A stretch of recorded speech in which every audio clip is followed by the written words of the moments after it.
नमस्कार मेरे साथियों। तो चलिए मैं आपके सामने चिंतन धारा की ओर आपको ले चलूं।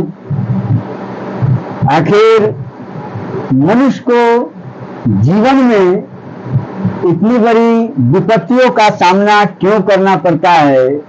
मनुष्य अशांत क्यों रहता है और जीवन में असफलताओं का मुंह क्यों देखता है? तो वह जो शत्रु है वह आपके अंदर ही छिपा हुआ है। केवल आपको वह दशा को समझने की जरूरत है। तो चलिए मैं आपके साथ अपने विचारों को शेयर कर रहा हूं और मेरा विचार अच्छा लगे तो लाइक भी करने की कोशिश कीजिएगा। और लाइक इसीलिए कीजिएगा कि मैं समझ सकूं कि मेरा जो भी शुभचिंतक है वो जिंदा है, नहीं तो मरा हुआ समझ बैठेंगे। क्या समझे बात को? चैनल पर हम हैं और आप जिंदा है कि मरे हुए हैं वो लाइक से पता चल जाता है कि मेरा इतना आदमी जिंदा है। समझ रहे हैं ना बात को? तो चलिए मैं जीवन की सबसे बड़ा शत्रु क्या है, बाधक क्या है, जीवन में हमें आगे क्यों नहीं बढ़ने देता है, इन तमाम चीजों के बारे में आपको चर्चा कर रहा हूं। देखिए, आप उन पूर्वजों के विषय वस्तु के बारे में, उनके त्याग और बलिदान के बारे में, उनके सोच के बारे में, रहने के तरीका के बारे में थोड़ा समझने की जरूरत है। मेरा पूर्वज क्या था, किस तरह का जीवन व्यतीत कर रहा था, इसको समझना जरूरी है। हमारे दुख का कारण क्या है और किसकी उपज है, इसको जानना जरूरी है। देखिए चलिए आगे। भारतीय ऋषियों ने एक सिद्धांत दिया था, हमारे पूर्वजों ने एक सिद्धांत दिया था। समझ रहा है बात को? एक सिद्धांत दिया था। क्या दिया था? जनाति इच्छति यतते, जनाति इच्छति यतते, अर्थात कर्म के मूल में इच्छा और इच्छा, समझ रहे ना, और इच्छा जन्म लेती है। ज्ञान की कोख से इसके साथ उनका यह भी मानना है कि ज्ञान और कर्म को बीच का सेतु है आपके विचार, आपके विचार। समझ रहे हो आपको? क्या है विचार? आपका अस्तित्व और व्यक्तित्व, क्योंकि आपके ज्ञान पर टिका हुआ है, इसीलिए जीवन में विचारों का बहुत बड़ा महत्व है। विचारों का बहुत बड़ा महत्व है। चिंता मनुष्य की प्रबल शत्रु है।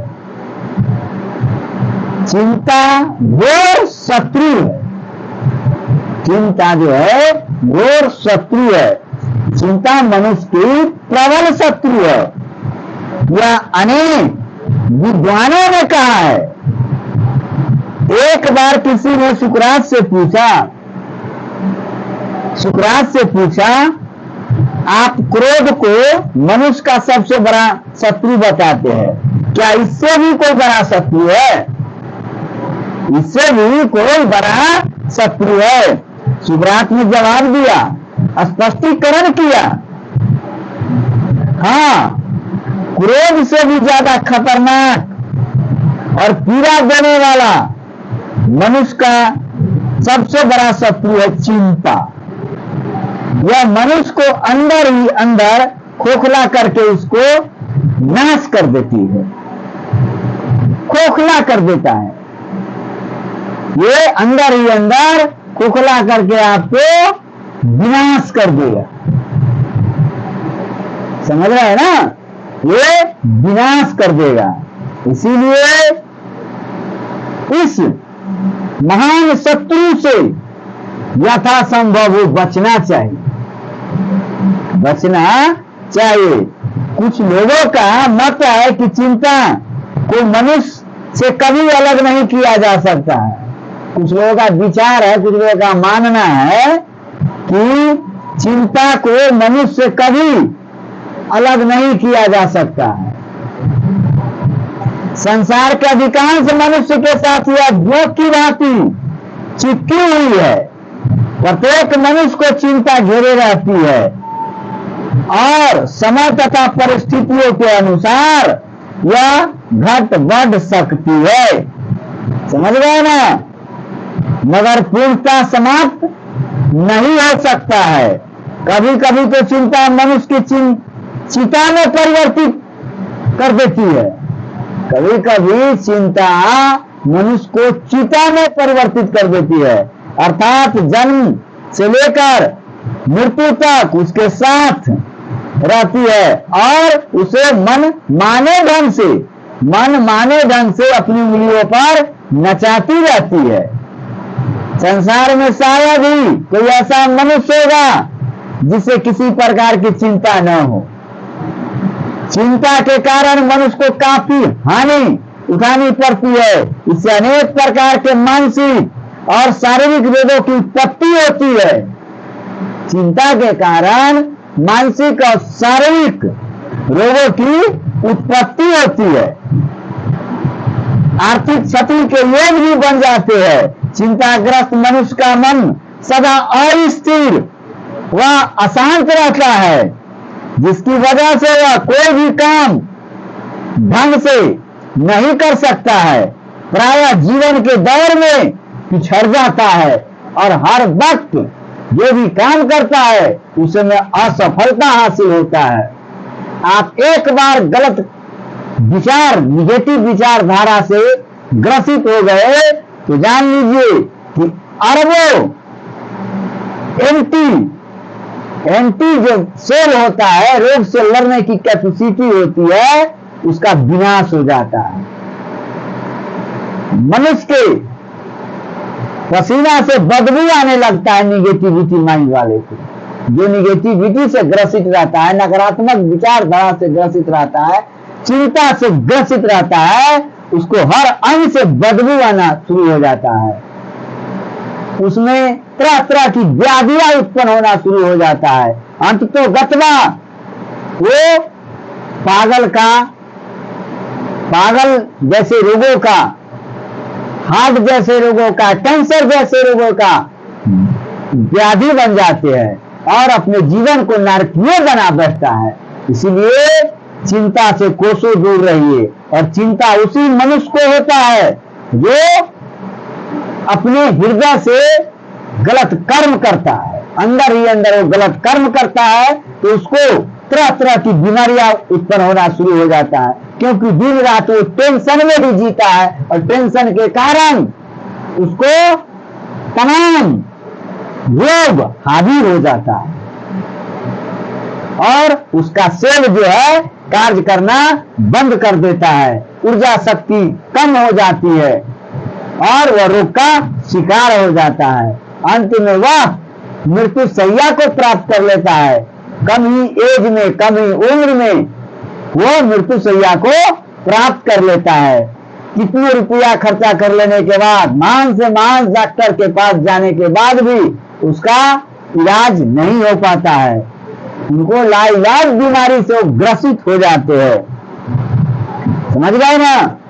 इसीलिए आप जीवन में गलत कर्म नहीं कीजिए। जीवन का आनंद लेना है, संसार के तमाम सुख सुविधा लेना है और हर चीज को देखना है, तो गलत कर्म से कोसों दूर भागिए। गलत कर्म को अपने नजदीक तक आने भी नहीं दीजिए और नकारात्मक विचारधारा वाले इंसान के साथ उठना बैठना भी बंद कर दीजिए। इसी में भलाई, नहीं तो आप नरकीय जीवन के लिए भुगतने के लिए तैयार हो जाइए। यही है जीवन का खेल। चिंता का कारण आज भौतिकवादी युग भी माना गया है। भौतिकवादी युग भी बनाया गया है। आज मनुष्य की आवश्यकताएं, आकांक्षाएं और इच्छाएं इतना ज्यादा बढ़ गई है कि उनकी पूर्ति हो पाना असंभव सा हो गया है। समझ गए ना? उनकी पूर्ति के लिए तरह तरह का गलत काम कर बैठता है, जिसका परिणाम गलत ही होता है। समझ गए ना? और इस चीज को पाने के लिए गलत गलत कदम उठाता है। मनुष्य उद्विग्न और परेशान रहता है कि कैसे इन चीजों को हासिल कर सके, इन चीजों को प्राप्त कर सके। इच्छित वस्तु को, भौतिकवादी वस्तु को हम कैसे प्राप्त करें जो उसकी पहुंच से कोसों दूर होता है। यहाँ तक कि वह राह चलते, भोजन करते और विश्राम के समय भी अपनी चिंताओं में उलझा रहता है। कौन? भौतिक सुख पाने के लिए, भौतिकवादी वस्तु को पाने के लिए। कहा जाता है कि पहले समस्या मनुष्य की चिंता का कारण बनती है, फिर चिंता स्वयं एक समस्या बन जाती है। समझ गए ना? चिंता मनुष्य की सबसे प्रबल शत्रु, एक भयंकर रोग और सर्वाधिक दुर्बल भावना है जो मनुष्य के लिए काफी खतरनाक है। चिंता से मनुष्य का स्वभाव एवं व्यवहार भी प्रभावित होता है। आखिर चिंता है क्या?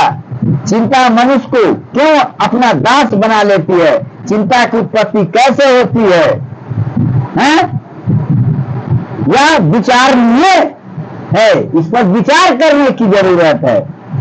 ईश्वर ने जब सृष्टि की रचना की तभी काम, क्रोध, ईश्वर ने जब सृष्टि की रचना किया तो क्या क्या चीज दिया जानते हैं? काम, क्रोध, मद व लोभ का जन्म हुआ, जन्म दिया। ये प्रकृति ने छोड़ दिया। धार्मिक ग्रंथों ने भी साबित किया है, इन्हें मनुष्य का शत्रु कहा गया है। ये जो है मनुष्य का शत्रु है और इससे बचने की सलाह दी गई है। प्रिवेंशन, बचने की सलाह दी गई, चेतावनी दिया गया है, क्योंकि ये भगवत प्राप्ति और चरित्र निर्माण में बहुत बड़ा बाधक है। ये चरित्र निर्माण में बहुत बड़ा बाधक है। चिंता इसका एक अंश मात्र है। इसकी रचना लोभ तत्व से मानी जाती है। लोभ का अर्थ है लालच। जब हमारे मन में किसी वस्तु विशेष को प्राप्त करने की कामना जागृत होती है तो हमें उसका लोभ, जो लोभ है, लोभ वो वासना में उत्तेजित हो जाती है। जो भी लोभ है तरह तरह के वासना उत्पन्न हो जाता है। लोभ सबसे खतरनाक चीज है। और जब हम उस वस्तु विशेष को प्राप्त नहीं कर पाते हैं, जो वस्तु का लोभ है, हमें चाहने इच्छा प्रकट हो गई है, उस ऐसी तृप्ति हो गई, उस तृप्ति को मिटाने के लिए यदि इच्छित वस्तु प्राप्त नहीं हो पाते हैं या उसे पाने की राह में बाधाएं आ जाती है तो हम चिंताग्रस्त हो जाते हैं। हम चिंता क्या हो जाते हैं? ग्रस्त हो जाते हैं। अगर हमें किसी चीज को पाने का लोभ न हो तो हमें चिंता नहीं सताएगी। लोभ का आशय इच्छा से है, लोभ का आशय इच्छा से है। और आज हर व्यक्ति किसी न किसी वस्तु की इच्छा, आकांक्षा और कामना अपने मन में पाले हुए है। समझ गए ना? इसी कारण संसार का हर व्यक्ति चिंतित दिखाई पड़ता है। हर व्यक्ति जो है वो चिंतित दिखाई पड़ता है। सभी सुख की खोज करते हैं और सुख की खोज ही तो इच्छा है, वही तो इच्छा है। समझ रहे बात को ना? वही इच्छा है, कामना है। इसके लिए प्रयत्न करना चिंता कारण बनता है। वो चिंता कहाँ क्या होता है? कारण बनता है। यह चिंता जब मनुष्य के दिल में घर कर जाती है तो उसका जीवन अशांत, अस्थिर और खंडित हो जाता है। समझ गए ना? इसीलिए इच्छा का समन करना परम सुख की प्राप्ति की ओर जाना है। इसीलिए परम सुख की प्राप्ति करना चाहते हो तो भौतिक वस्तु की इच्छा कम प्रकट कीजिए और खुलकर जीने की कोशिश कीजिए। मानवता बंधुत्व भावना को जागृत कीजिए। हर वक्त हर परिस्थिति को खेल के रूप में बदल दीजिए। यही जीवन का अंतिम सत्य है। सबसे मेल मिलाप करते रहिए। जीवन को आनंद के रूप में खोजने की कोशिश कीजिए। हर वक्त आनंद के रूप में खोजने की कोशिश कीजिए। फिर भावना से ग्रसित मत होइए। भावनाओं को ऊपर उठाइए। हर मानव के हृदय में प्रेम खोजिए, प्रेम पैदा कीजिए। यही सार तत्व है जीवन का। समझ रहे हैं ना? घृणा शब्द को हटा दीजिए, अभिमान शब्द को हटा दीजिए। सब चिंताओं का ये जड़ है। आप शुगर पेशेंट हो जाइएगा, ज्यादा चिंता कीजिएगा, ज्यादा वस्तु को इच्छा कीजिएगा, खोखला कर देगा। शुगर पेशेंट क्या है? शुगर का बीमारी क्या है? वो हमारे अंतरात्मा को खोखला कर देता है, जीने की इच्छा को ही मार देता है, आयु खत्म कर देती है। इसीलिए जीना है तो वासनाओं से लड़ना सीखिए। काम, लोभ, लालच, तमाम वासनाओं से लड़ना सीखिए। ऊपर उठिए, उस पर कमांड कीजिए, कंट्रोल कीजिए, नियंत्रण कीजिए। समझ गए ना? चलिए, इसी के साथ मैं अपने विचारों को विराम देता हूं। अगले एपिसोड के लिए तैयार रहिए। जय हिंद, जय भारत।